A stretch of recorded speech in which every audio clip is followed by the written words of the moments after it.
This episode of I Work for Him is brought to you by SaferNet, online at SaferNet.com.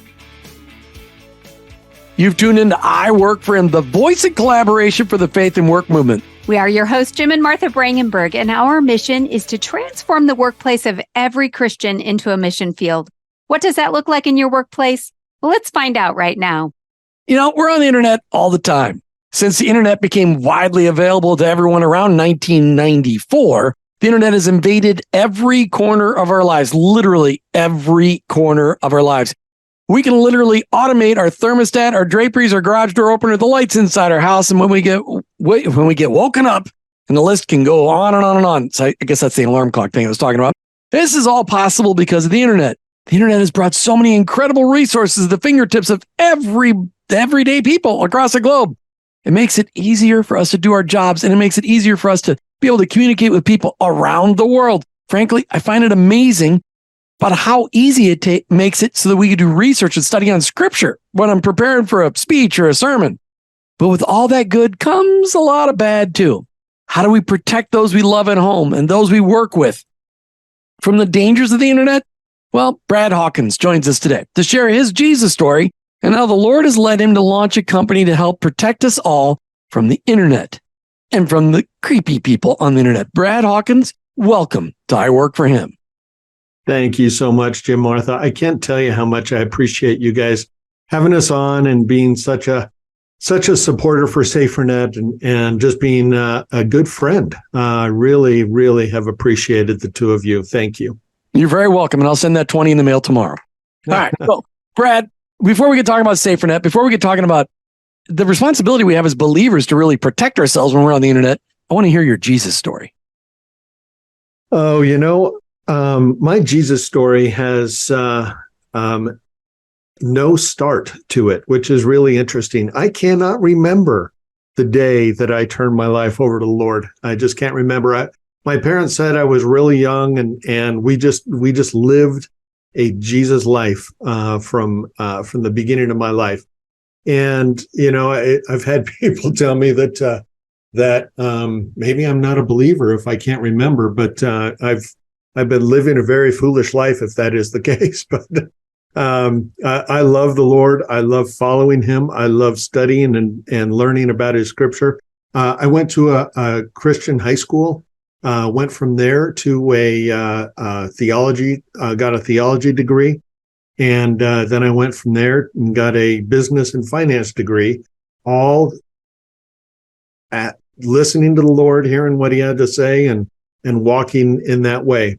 Now, I can't tell you that I've done it perfectly. I've had a lot of trips and fell on my nose multiple times, but that's the beauty of His grace and His forgiveness, is that He just walks us through that and picks us up and puts us on the right path. But my Jesus story is let's just walk with Him and learn more about Him every day, and realize, looking back, how foolish I was back in my beginning days of thinking I knew what God wanted me to be doing, and how God. But that's the way He grows us and teaches us and helps us become closer to Him as we walk. Right. And much like your personal life, with your spiritual life having ups and downs, your career has also had some serious ups and downs. What has God led you through? Oh, my goodness.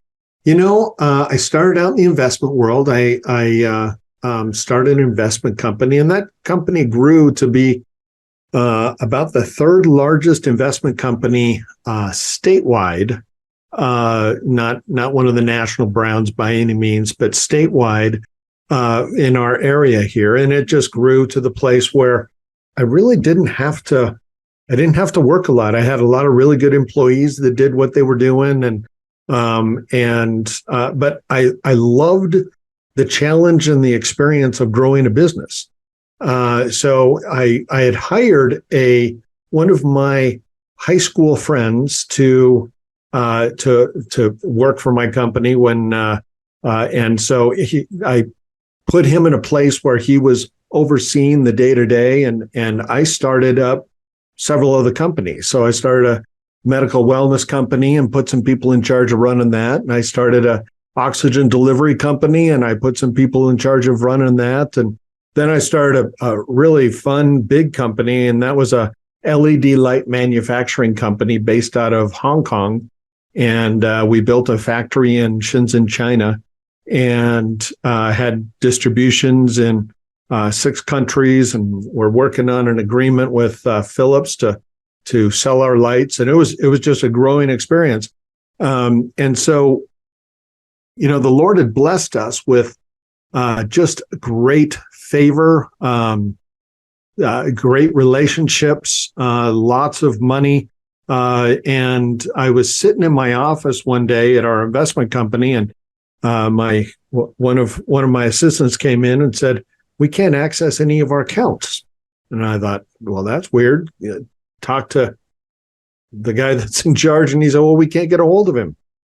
And I thought, well, that doesn't make any sense. So I tried and couldn't get a hold of anybody. And make a long story short, the guy that I knew since childhood was running a small Ponzi company for a separate company, not even the company he was running for me, for a separate company that he had. He was running a Ponzi scheme.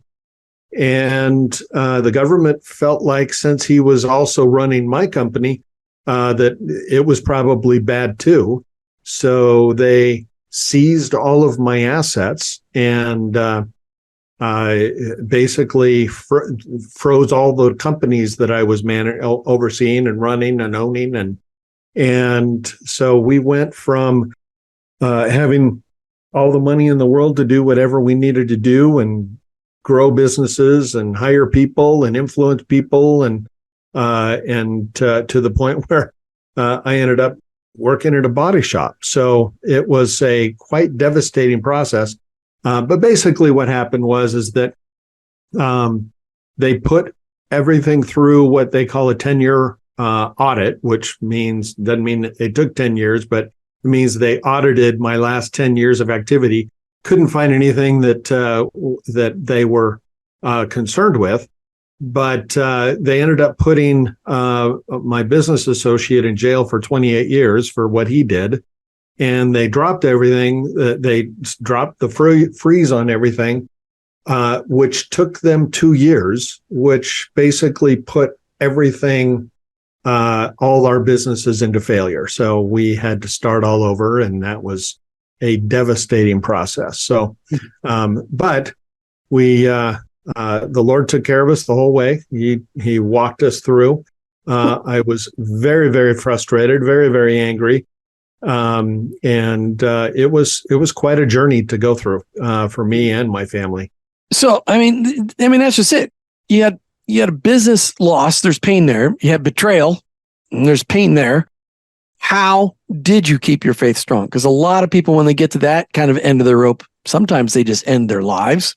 Sometimes they just, literally, they don't know what to do because this is such a swing. How did you and your bride, how did you keep your faith strong? And your kids, you still probably had kids staying at home when that all was going on. How did you do it? What did you do? That's a great question. And the answer probably is truthful to say that I didn't. There was times where I was just I looked at God and said, "What are you doing? I didn't do something to deserve this. Why am I in this spot? Do you hate me? Do you think that I'm horrible? Why would you cause this to happen?" I know that my wife felt the same way, and we kept trying to explain things to our kids, and there's still some of our kids that are struggling in trying to comprehend and understand all the details behind it. But really, I was coming home from a meeting. This is about 3 years after it started. And I had one asset left that I was trying to sell so that I could start a different business, and I could use that money to start it. And I went to the closing. Everything was closing on it. Everything was fine. And driving back, they said that the CEO of the company that was buying the asset decided not to do it, and they're not closing. And I just fell apart. I just broke down. I pulled my car off the highway and I was crying.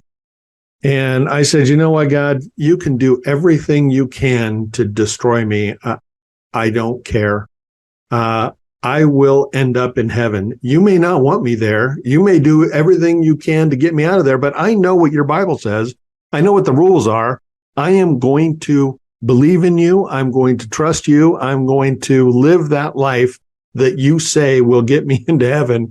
I'm going to do it. And I'm going to be at the pearly gates, and I'll have to be the only one that you send out if, even if I do follow all your guidelines and rules.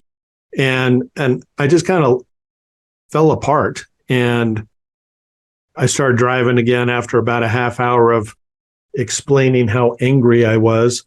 And I just started laughing, and I said, you know, I can't have any control over this. I can't do anything about this.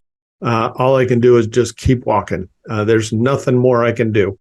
And I'm still walking, and God's still blessing us.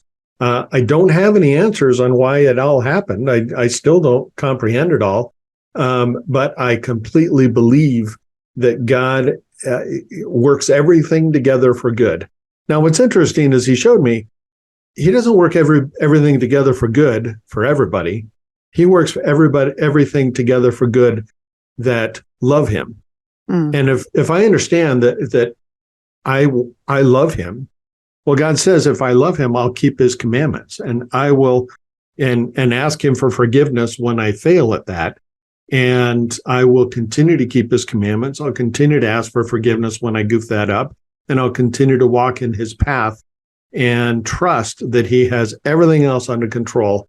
Not the easiest task in the world, but that's what I'll do.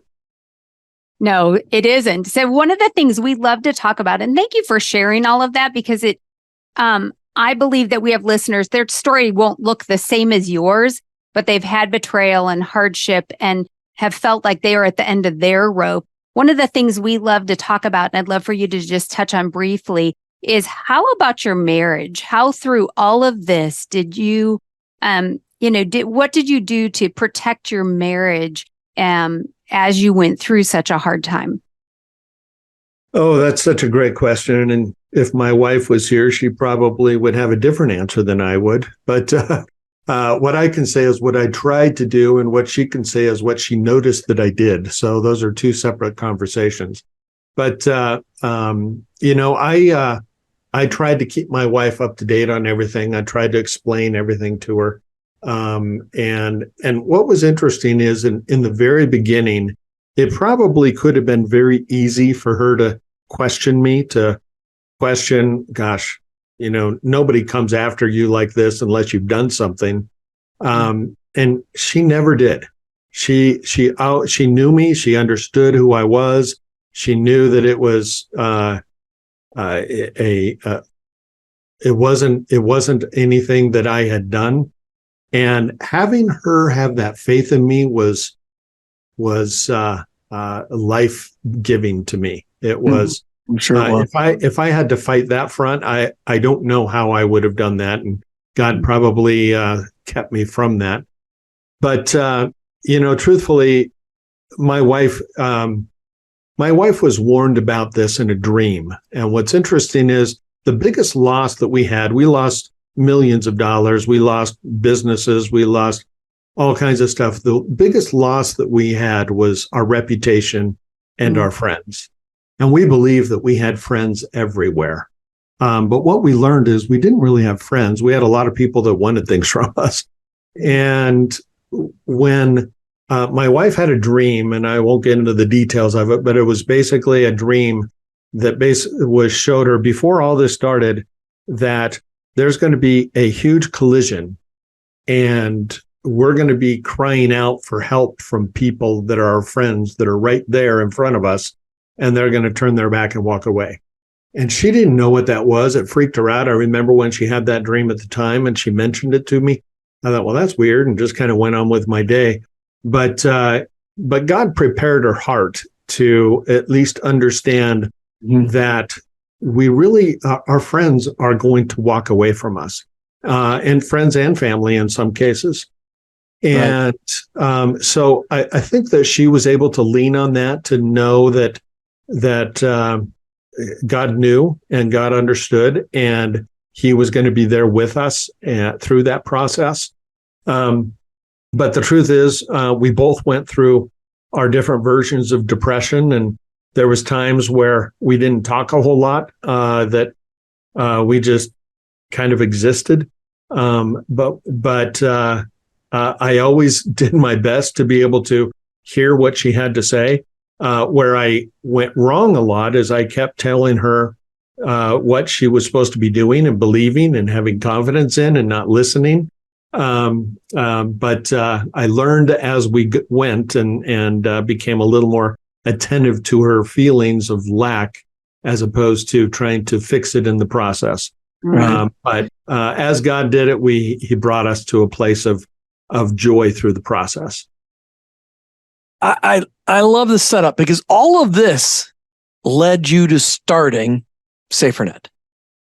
Why? Why did you start a company dedicated to a safer and more secure internet experience? I mean, you could have started anything because you had all kinds of experience in lots of different fields. Why this company? Why SaferNet.com?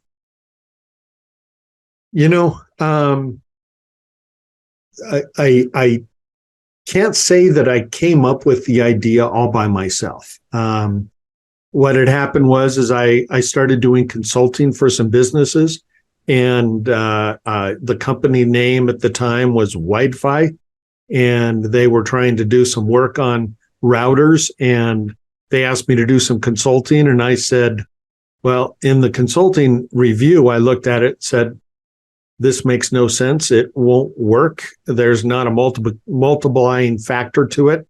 And I gave them a plan that they could move forward on in a business model. And they said, would you mind coming on and doing this for a contract and helping us do this? And I looked at it and said, gosh, this excites me. Your business model, it doesn't excite me, but this excites me because I can see that we can put a plan together to really help people. Now, one of the things that I proposed is that, in any business, it's always a good idea to be able to have something to give away. And I said, what if we gave away part of our security as a free pornography blocker for those people that want to block in pornography, and conquer that addiction that they might have? And the board at the time agreed to that and said, yeah, let's do that. And that really fired me up because I know several people that are just dying to try to get out of this continued addiction that they have. And that's really what motivated me, is to be able to say, gosh, I as we'll talk about it, I have this thing that I know when I go to heaven for the first time that I see God for the first time, we're going to go through a period of judgment. Now, I don't know what the timing on that is, but we're going to go through a period of judgment. And I want him to be able to say some things that I've done that is well done. Right. And I fully believe that he gave us the idea to be able to give people a tool to be able to block pornography out of their world and help them be able to use this amazing tool that we have in the internet and not be afraid of being sucked into these addictions that the enemy would like to destroy people's mind with. Yeah. And that's such a great segue, because I love that you saw a business model that could give something to people, that has kingdom principles, that is saying, I want to help protect you from evil. So let's go into that a little bit deeper and just talk about overall, what is SaferNet all about? So we've kind of glossed over it a little bit. So tell our listeners what SaferNet is and why we're so excited to be talking about it on I Work for Him. Yeah, SaferNet is an app that goes on any endpoint device. And an endpoint device is a laptop or a cell phone or a tablet or anything at the end of the internet that accesses the internet. So it's an app that goes on any endpoint device, and it puts that endpoint device, puts that phone or computer into a encrypted tunnel to go through the internet. And as it goes through that encrypted tunnel, we're able to scramble everything so that if somebody gets to your stuff, they can't know what you're doing. And number two, we put in this virus protection inside the tunnel so that if you get to a place that has bad stuff that would like to put it on your device or on your network, we block it before it gets there. So it's a VPN, it's a virus protection, and then we have 200 internet controls to allow an administrator to manage all of the devices connected to their SaferNet account. What that means is that you can turn on and off the internet. You can turn it on and off portions of the internet, meaning pornography, or there's 84 other filters you can put on there. You can see all the traffic, see where everybody's going, and agree or disagree that this is okay. Mm-hmm. You can see all the what we call entourage of all these external things trying to get to your devices to try to steal information off of it. Not only do we block all that, but you can see all that happening in real time. So what we're doing is we're making it very simple, including the three most important parts of cybersecurity into one app and giving it to individuals at a very low cost. Mm. I love the fact that you explained that so clearly for us to understand, because this is something that is very critical in our homes and in our workplace. And to be able to have that view where somebody as an administrator can look and say, this is happening, and we are seeing it being able to protect people from places that they shouldn't go or the attack that they could be having. You did such a great job of explaining that. And we know how important it is to protect ourselves from the enemy and from the internet. I mean, ever since it came around, because Satan said, he's there to prowl around Jesus said, Satan's here to steal, kill, and destroy. And that's what the internet is there to do. But SaferNet.com we've been working with this. Now, Brad, you have become a ministry partner of our work for him. And so I've been using this heavily. And it's amazing how easy it was to put on all of our devices, how to be able to track all our devices. And I tested all the controls to see, okay, if I try to go here, what will it do? And it says, no, you're not going there unless you put in the password to get past it. And then it's going to be notated that you put the password in to get past it. But I love the console because everybody on the team, you can see what everybody's doing, where everybody's going. And it's such a great tool. And we just want to encourage all of our listeners to go out there and check out SaferNet.com, SaferNet.com. It is a powerful tool that is inexpensive, reasonably priced for every business, for lots of different computers and phones and tablets on your business, but also for at home. So, Brad, how does SaferNet help create a safe and controlled internet experience at work? And then I want to ask at home before we run out of time today. So what are you doing to help make internet safe for everybody in my office? But really, our goal is to work with small to medium-sized businesses, because truly most small to medium-sized businesses do not have any idea what they're doing cybersecurity-wise. Mm-hmm. So now we're not necessarily the end all. There's other cybersecurity tools and devices that maybe medium-sized businesses would need. But what we would do is we'd put an app on every endpoint device. So every computer in the office, every cell phone that goes out of the office, every computer that goes out of the office, and keep them all safe all the time. Now, one of the things I didn't mention, and I'm pretty excited about, is that we have a 24 always on policy. So what happens is that if you turn off your device and turn it back on, SaferNet turns on with you. So you're not running the risk to say, oh gosh, I forgot to turn on my VPN when you walk into Starbucks and decide you want to sit down and watch something. Or there's also something. You're saying that I can go and I'm not a Starbucks guy, but let's just say I go to McDonald's and I want to use their free Wi-Fi because it says free Wi-Fi right at the front door. If I go in there and use it with SaferNet on my computer, does that mean I'm actually safe when I'm surfing at McDonald's? You're safe when you're surfing at McDonald's. Absolutely. What's interesting is that I was actually in a hotel doing payroll with my computer. Now, in times in past, I would never do that except for behind a firewall because I'm accessing my bank accounts or whatever. Now I'm completely safe because I'm operating within an encrypted tunnel that nobody can see or access, even using somebody's Wi-Fi. All right. Let's talk about home. Yeah. So tell us about home then. So I understand you see it with lots of computers and all the employees and stuff, but what particularly is the focus in our homes that is set there for? I think this is really powerful. I love it.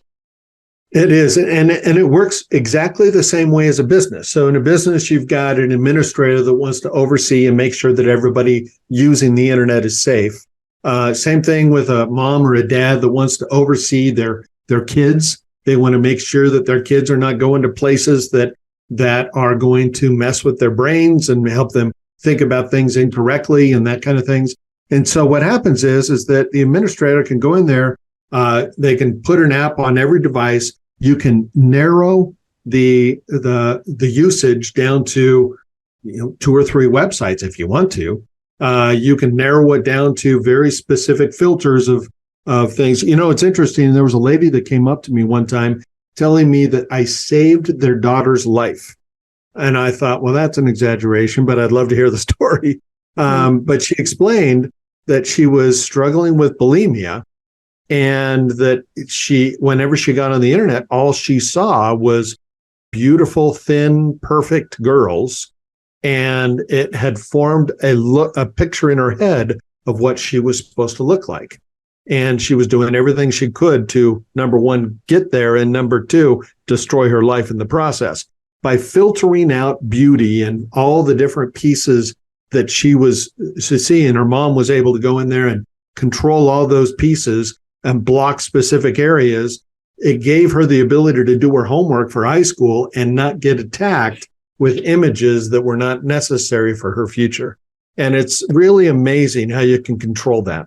What I love is that feature where you could have that teenager that's driving you crazy and they're just holed off in their bedroom. You can shut off the internet on their devices and just say, bloop, no internet for you right now. Your phone can dial out. That's it. That's a powerful feature for a rebellious teenager to me. Exactly. It's time for dinner. Guess what? The internet goes off. That's bloop. Pretty quick and easy. Just press the button. Bloop. I love it. It's powerful. I'm going to just take a minute here and talk to the listeners, because a lot of times when we talk about things related to a business only, people kind of turn it off because they're like, I don't have decision-making power. I don't have the ability to bring this to my company, but everyone has the ability to bring it in their home. And I think starting there for some people, that could be a good first step, and see it for yourself. A lot of people, we'd like to live in denial that bad things could happen to us. But the reality is there's people working really hard to make bad things happen. And this is one simple way to protect ourselves from things we may never know. It's that Amy Grant song, where we didn't know if a car, went out of control. I don't remember all the words, but, we never know what we've been protected from. And I think that for the listeners, give this a try in your home. But if you have the ability to take it to your work, then you've got that experience. Really, all you need to do is contact SaferNet.com, have a chat, and let them do a demo for your business. It will blow your mind, because I know the way these things are packaged together, you'll spend way more for each individual pieces. And again, elsewhere, you mean? Elsewhere, if they bought 5 different, if they bought web filters and a porn filter, and they bought a VPN, and they did the malware, the antivirus stuff, you'd spend more money. And this is all packaged together, and it works. It really works. And these guys are kingdom. This is a kingdom business focused on growing the kingdom. It's a great ministry partner of our work frame. We would love for you to check out SaferNet.com. Brad, before we're done, we've had some fun with this because there's so many naughty people on the internet.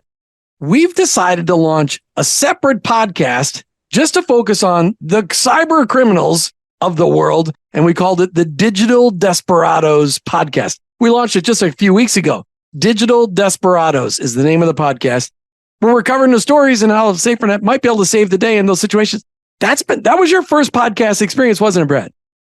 That was, and it's actually been a lot of fun. It's been really interesting doing the research on all these cyber criminals and talking about them. It's really fascinating to see how it all comes about. And I'm really surprised what country keeps hiring all these cyber criminals and keeping them out of jail. That country may be located on a large continent. Well, maybe they need with to a listen. 6-letter word. Yeah. Maybe they need to listen to the show to find out. Digital Desperados. And you can check it out. We put it out there. Did we really put it out there? There is Digital Desperados. Have it right in the link. We'll put a link in the notes. And, I just think it's a great way to get some exposure to understanding what's really happening. Some of us live very much with our blinders on. And so Digital Desperados is just a great podcast to help show people what's really going on and why it's important to have digital protection. Guaranteed you will enjoy the conversation because one of our co-hosts, Patrick McMurphy, he's got phenomenal Irish accent and it just adds a whole nother flavor as he tells the story of these criminals. It's been a lot of fun. I mean, we're highlighting the life of criminals, but we're talking about how, I always ask Brad to protect ourselves. It's like, these are serious people. Brad, can you stop this guy? Because this is some pretty creepy stuff. All right, final question. We got to go. We're way over. Well, I just want to know, you have an audience that has been riveted by your story. Our audience has been. So are there any final words of advice for those that are listening in living out their faith in their work as God has maybe taught you a lesson? Oh, I could probably talk for hours on that one topic. You got 30 seconds. So you go right ahead. But I would say the one thing that has brought me through and redeveloped life inside of me is realizing how much God wants to tell me and communicate with me and guide me through his scripture. And if I just leave my nose in the book and listen to what he has to say and ask him whenever I can what I need to be doing next, he will walk me through whatever difficult things that are laid out there. If I'm trudging through difficult things and I believe and trust him, he's going to take my hand and walk me right through step by step, and I don't have to be afraid. Those are some great words. Martha, the Digital Desperados podcast, as I mentioned before, is such a great podcast to help our listeners learn more about the importance of digital protection. But finding good podcasts talking about faith and work, that can be tough. But we have a solution for that.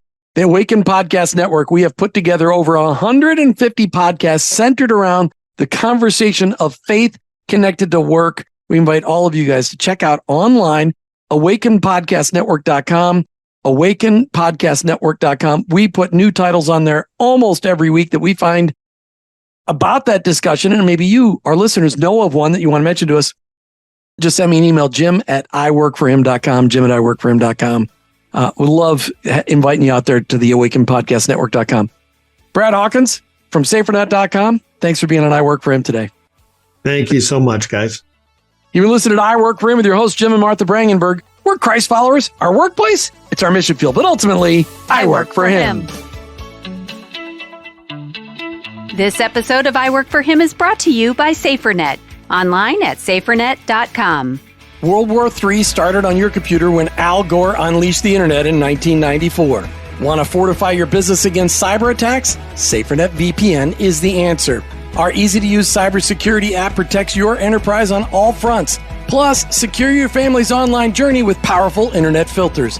Embrace simple yet robust cybersecurity with SaferNet VPN now. Get secured now. Sign up at SaferNet.com. That's SaferNet.com. Did you know that God has a calling on your life? It's true. He's called you to bring Jesus to the world. For some, that may look like a pulpit or a foreign mission field, but for most of us, it looks like a construction site, a cubicle, a hospital, or a classroom. Wherever it is that you work, live, volunteer, and invest, that is your mission field. To learn more about integrating your faith into your work and retirement, check out our books, I Work For Him, She Works For Him, and I Retire For Him, by going to iworkforhim.com/bookstore. Thanks for listening to the I Work For Him podcast with your host, Jim and Martha Brangenberg. Please visit iworkforhim.com to learn more about connecting your faith and work, to join the I Work For Him Nation, or subscribe to our weekly blog. You can also follow us on social media at I Work For Him to stay up to date and meet our guests. If today's message spoke to you, please subscribe, rate, and review the show on your favorite podcast platform. Your review will launch more workplace missionaries across America. That's at I Work For Him and online at iworkforhim.com. I work, the number 4, him.com.